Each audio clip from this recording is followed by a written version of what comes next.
নমস্কার বন্ধুরা, এই মুহূর্তের সবথেকে বড় আপডেট, বহু প্রতীক্ষিত ডিএ মামলার রায় কিন্তু আগামীকাল প্রকাশিত হতে চলেছে।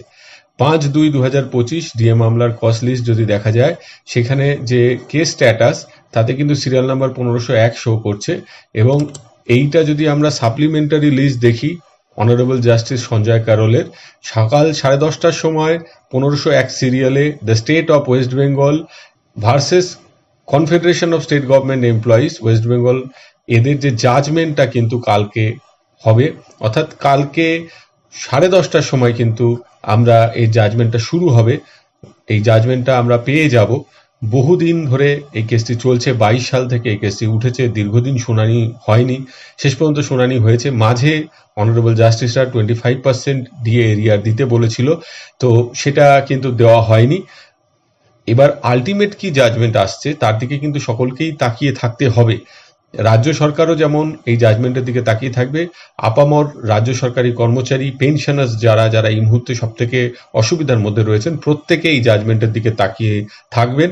মনে রাখতে হবে এই জাজমেন্ট হবে রোপা 2009-কে কেন্দ্র করে। ফলে এই জাজমেন্টে যদি রাজ্য সরকারি কর্মচারীরা যেতেন, তাহলে অনেকেই একটা বড় অংশের টাকা এরিয়ার হিসাবে পাবেন। পাশাপাশি তাদের নৈতিক জয় হবে। 2019-এর রোপাতে যেভাবে দিয়ে দেওয়া হচ্ছে, শুধু 2009 নয়, 2019-এর রোপাতেও কিন্তু রাজ্য সরকারি কর্মচারীরা ডিএর দিক থেকে অনেকটাই পিছিয়ে। এখন সেন্ট্রাল গভর্নমেন্টের থেকে প্রায় 40% ডিএ তারা পিছিয়ে। যদিও আগামীকাল রাজ্য সরকারের বাজেট আছে, সেখানে কিছু ডিএ ঘোষণা হয় কিনা সেদিকেও রাজ্য সরকারি কর্মচারীদের নজর থাকবে। ফলে রাজ্য সরকারি কর্মচারীদের জন্য আগামীকাল কিন্তু জোড়া ঘটনা ঘটতে চলেছে। একদিকে এই দীর্ঘদিনের ডিএ মামলার রায় ঘোষণা হবে, আরেকদিকে রাজ্য সরকারের বাজেট রয়েছে, সেই বাজেটেও 2019-এর রোপা অনুযায়ী কিছুটা ডিএ তাদের প্রাপ্য হতে পারে। সেটা ঘোষণার ওপর নির্ভর করছে, রাজ্য সরকারের মর্জির ওপর নির্ভর করছে তারা কি করবেন।